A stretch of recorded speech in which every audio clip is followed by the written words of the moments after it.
Mucha gente ni siquiera sabía qué era eso de la República. Lo que sí tenían claro es que, o esperaban por lo menos de ella, es que les trajese más libertad y que atendiese a las cuestiones más urgentes que les preocupaban. ¿Cuáles eran esas cuestiones que les preocupaban a la mayor parte de la población española?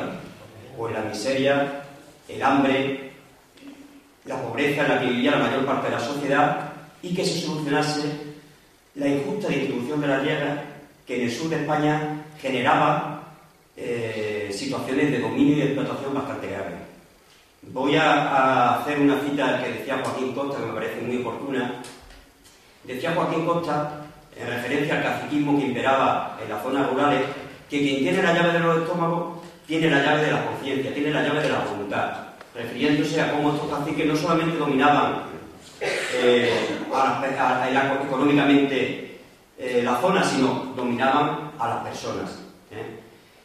También hay una frase de Joaquín Costa, que es un generacionista español del principio del siglo y que está siempre de actualidad, a pesar de que, como digo, desde el principio del siglo XX está de actualidad porque no pasa de moda su mensaje. Dijo que sin garbazo no hay libertad. Y entonces lo primero que tendría que atender a la República es a solucionar las cuestiones más urgentes de la población.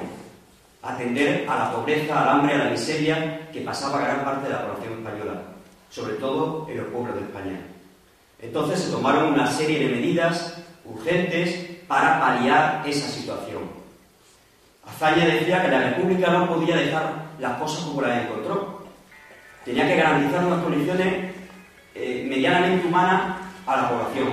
Y así se hizo. Se tomaron unas primeras medidas para paliar esa situación. Pero aparte de la hambre física, había un hambre intelectual. La República se encontró a un país sumido en la ignorancia, en el oscurantismo. España era un país atrasado educativamente. España era un país que se encontraba a la cola de Europa en cuanto a alfabetización. Mira, la situación educativa y cultural de España era nefasta. Unas tasas de analfabetismo en torno al 50%, que en las zonas rurales llegaba al 70-80%. Un asentismo escolar grandísimo en los varones, que dejaban la escuela para ayudar a sus padres en las faenas agrícolas. Y en las mujeres mucho más, porque las mujeres no solamente tenían que aportar económicamente a casa, sino que encima no se consideraba importante las letras para su formación. Las clases estaban masificadas. Había una media de 50 alumnos por maestro y por escuela, por aula. Había un déficit de construcciones escolares, un déficit de escuelas. Había muchos niños que no podían ir a la escuela porque había un déficit de escuelas. Las escuelas que existían tenían unas condiciones deficientes, unos materiales escolares deficientes, y por tanto la situación era nefasta. Pero si mal estaba, encima el Estado español durante muchos años había dejado gran parte de la actividad educativa en manos de la Iglesia, que educaba a las clases dominantes y a gran parte de las clases medias. Ahora el Estado republicano quiere impulsar la acción pública y quiere darle total importancia a la educación. Fijaos, los republicanos consideraron tan importante a la educación porque consideraban que si no había un pueblo alfabetizado no podían dar lugar a una verdadera democracia. Decía Rodolfo Llopis, el director general de Primera Enseñanza, antes lo hablaba con Ángel, que decía que la escuela, la misión de la escuela era transformar el país, que los que antes habían sido súbditos se convirtieran en ciudadanos conscientes de su república. Es decir, que pudieran participar activamente de la vida política. Y una persona que no estuviera alfabetizada, evidentemente, no podía participar plenamente de esa vida política. La República se lo tomó en serio, pero ¿cuál era la escuela que quería la República? Pues mirad, os voy a decir qué escuela quería la República. Quería, en primer lugar, una escuela pública.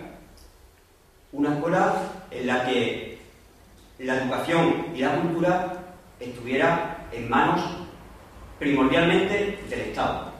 Una escuela gratuita y obligatoria, al menos lo que se refería a la educación primaria, que en aquel entonces era hasta los 12 años. Una escuela única, es decir, que se pasase de la educación primaria hasta la educación superior sucesivamente, sin sobresaltos. Una escuela mixta, en la que niños y niñas pudieran ir a la escuela juntos y se educasen en igualdad de condiciones. Y una escuela laica, puesto que la Constitución establecía la confesionalidad del Estado y la libertad de conciencia. Este fue el punto más conflictivo, puesto que se suprimió la obligatoriedad de dar doctrina católica en la escuela, se prohibió a la Iglesia ejercer la actividad docente y se disolvió la Compañía de Jesús. Evidentemente, la oposición de la Iglesia y de gran parte de los católicos y de gran parte de la derecha no se hizo esperar. Quizá aquí a los republicanos de izquierda les faltó un poco de tacto en cuestiones que son muy sensibles, en cuestiones que tienen que ver con las creencias y que levantan ampollas. Pero la derecha evidentemente aprovechó esto para enfrentar a la República y para hacerla caer, que era su objetivo. Para lograr este tipo de escuelas, ¿qué tenía que hacer la República? Pues construir muchas edificaciones escolares y contratar muchos maestros. Pero estaban en un momento de crisis económica fuerte. Habían llegado los efectos de la crisis económica mundial. Tened en cuenta que en el año 29 se produce la caída de la bolsa de Nueva York y esto conllevó que la crisis se extendiese a toda Europa y empezó a afectar a los años 30 a España. Y además era una época de recortes del déficit público. Había mucha deuda, igual que ahora. ¿Por qué había deuda? Pues porque durante la dictadura de Primo de Rivera se había pedido mucho dinero para hacer obras públicas y ahora se estaba pagando religiosamente. Pero tan clara era la apuesta de la República por la educación que no solo no se bajaron los presupuestos escolares, sino que se aumentaron un 50%. Y además el Ministerio de Instrucción Pública de Educación pidió al Parlamento español autorización para pedir un préstamo de 400 millones de pesetas de la época para construir escuelas. Se construyeron en los 2 primeros años cerca de 10.000 escuelas. Se contrataron a unos 7.000 maestros. Las escuelas además iban con sus cantinas escolares y con sus roperos escolares, porque en muchas ocasiones las escuelas tenían que complementar la alimentación de los alumnados, de los niños, que estaban muchas veces desnutridos. Y roperos escolares para vestir a muchos niños que no tenían dinero para vestir adecuadamente. Se contrataron a 7.000 maestros, a los que se tuvo muy en cuenta su formación. El magisterio se convirtió entonces en una carrera universitaria. Hasta entonces no lo era. Se le obligó a los maestros a cursar el bachillerato, después pasaban a la escuela normal, donde estaban 3 años, y finalmente tenían un año de práctica en una escuela pública supervisado por un inspector. Se crearon cursos de formación pedagógica y esto conllevó el que se llevase a cabo una renovación pedagógica de la escuela española. Fijaos, se intentó acabar con los coros recitativos para aprender las lecciones y se llevó a una escuela mucho más activa, mucho más participativa, mucho más de preguntar al alumnado para captar su atención, mucho más en contacto con el entorno, mucho más centrada en el alumno. Era tal la importancia que se le concedía al maestro, que decía el propio Rodolfo Llopis, que el maestro era el alma de la escuela y que sin buenos maestros todo lo que se hiciera, por muchas construcciones, mucho dinero que se invirtiese en educación, no se conseguiría nada. Por tanto, la formación de los maestros era fundamental para los republicanos. No solo se mejoró su formación, se mejoraron sus condiciones laborales, se subió el sueldo de los maestros. Hasta entonces muchos maestros tenían que hacer varios oficios para poder llegar a final de mes. Por eso se decía, tienen más hambre que un maestro de escuela. Más, se mejoró su consideración social. Importante. El maestro era un pilar fundamental en la transformación que pretendía la República. El maestro se va a convertir en el intelectual de los pueblos, en la persona culta, y va a convertirse en funcionario público. Maestros, profesores, catedráticos se convierten en funcionarios públicos. Se dotó de más material a los centros escolares. Se crearon bibliotecas, se dotó de medios materiales, se crearon becas importantes para que los recursos económicos no fueran un problema para aquel que quería estudiar, sino que solamente en función de sus actitudes. El principal acento se puso en la enseñanza primaria, pero también se reformó la enseñanza secundaria y la enseñanza superior. Se mejoraron los currículums de bachillerato, los itinerarios, se crearon nuevas construcciones para secundaria y las universidades, se fomentó la investigación. Fijaos, fue una revolución en toda regla de la educación, en un periodo, como digo, de crisis y de recorte del déficit público. La lástima es que solamente duró 5 años la República y entonces la transformación que pretendía no se pudo llevar a la práctica en gran medida. Todavía hablaba con una señora que vivió la escuela republicana y todavía se acuerda de esa escuela. A las personas mayores les caló, les llegó ese cambio que se produjo en la escuela. Pero no solamente se quedaron ahí, querían llevar la educación y la cultura a todos los pueblos de España, a todos los rincones de España. Tened en cuenta que la España de los años 30 era una España con malas comunicaciones, donde muchas aldeas, muchos pueblos estaban incomunicados, no llegaba el progreso, no llegaba la civilización, no sabían qué era esto de la República, no sabían qué derechos y qué deberes tenían, no sabían qué decía la Constitución. Y entonces se creó el Patronato de Misiones Pedagógicas por Bartolomé Manuel Cosío, que era un miembro destacado de la Institución Libre de Enseñanza, y se trataba de llevar la cultura general a los pueblos, llevar la educación cívica, y llevar también las modernas orientaciones pedagógicas a los maestros de la zona, de los pueblos, de las zonas rurales. Fue llevar un poco de luz a estos pueblos que habían vivido hasta entonces en una oscuridad, en un desierto cultural. Llevaban teatro. Quiero nombrar aquí, por ejemplo, la compañía de Federico García Lorca, La Barraca, que iban haciendo actuaciones teatrales por todos los pueblos. Alejandro Casona también participó. Llevaban guiñoles, llevaban audiciones musicales, gramófonos, dejaban un gramófono en cada pueblo donde iban visitando. Dejaban libros, se llevaba la lectura y dejaban lotes de libros, de unos 100 libros, que los dejaban al cargo del maestro para que los prestase a la gente, los maestros o los alcaldes. Llevaban el cine, en muchas ocasiones en algunos lugares no se había visto el cine y suponía, pues la verdad, la gente quedaba impresionada. Llevaban charlas, llevaban excursiones pedagógicas, hablaban con el maestro, hacían representaciones. Suponía, como digo, una auténtica revolución cultural.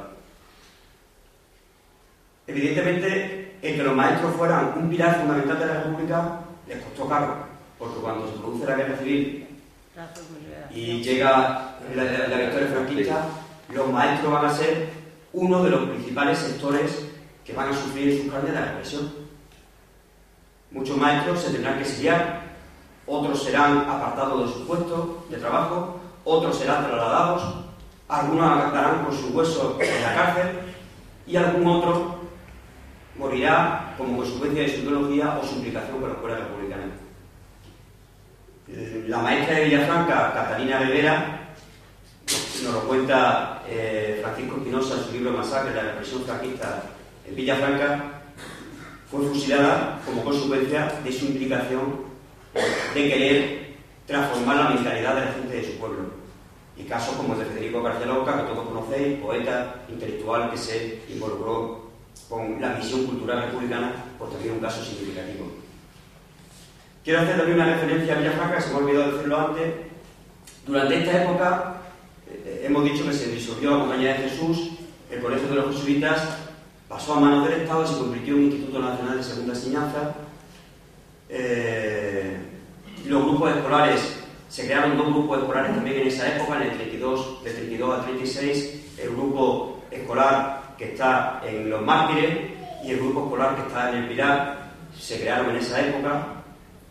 Las misiones pedagógicas llegaron a Villafranca a finales de 1933 y dejaron un lote de libros en manos de uno de los maestros. Todo esto nos lo cuenta José Antonio Soler en el libro El Instituto de Segunda Enseñanza en Villafranca de 1932 a 1936. Recoge mucha información sobre la educación de la época y os recomiendo que le echéis un vistazo porque la verdad habla mucho de la educación del momento, de la que había antes y de la que se dio posteriormente. Durante el franquismo, la escuela va a ser una escuela integrista, autoritaria, la escuela pública pasará a un segundo plano. Será con la democracia otra vez cuando la escuela pública, el Estado español quiera otra vez recuperarla, quiera darle la calidad que merece y quiera dotarla de importancia. Se quiso aprender de la época republicana y no se quiso caer en la confrontación ideológica, en las cuestiones más delicadas, pero sin embargo se ha caído en la confrontación ideológica, en la confrontación, política. Los dos grupos mayoritarios, conforme han ido llegando al poder, han ido cambiando la ley educativa, muchas veces sin tener en cuenta a los que son los profesionales, que son los que de verdad saben de educación. ¿Por qué es importante la escuela pública? Pues mirad, es importante porque garantiza la igualdad de oportunidades. Sin una escuela pública de calidad, sin una escuela pública que tenga importancia, vamos a tener más desigualdad social. Por tanto, la escuela pública es fundamental a mi entender. Y ahora, en la época de crisis en la que vivimos y de recortes, se está recortando no solamente derechos sociales, que han costado mucho conseguir. Uno de esos derechos, que amagan con recortarlo todavía más, es el derecho a una educación pública de calidad. Y ahora, en estos momentos de crisis, teníamos que aprender de la República. Precisamente la crisis económica, política y social en la que vivimos, ahora más que nunca hay que apostar por la educación. La educación es la única que puede transformar y que puede sacar a España de la crisis. Se puede salir de la crisis sin apostar por la educación. Evidentemente, podemos ser un país secundario, un país en el que vienen los ingleses a divertirse como Lloret de Mar, y sí, que ganan dinero, pero somos un país atrasado culturalmente y un país que no merecerá la pena. Y la crisis no es solamente económica, como digo, es una crisis social, política, y se necesita una transformación profunda. Y eso solamente se hace con más educación, con educando personas críticas, personas reflexivas, personas que sean capaces de no dejarse convencer por el primer cantamañana que viene. Esa es la importancia que tiene la educación. Y esa es la labor que tenemos que realizar los que nos dedicamos a eso, los que somos maestros, profesores, una misión fundamental.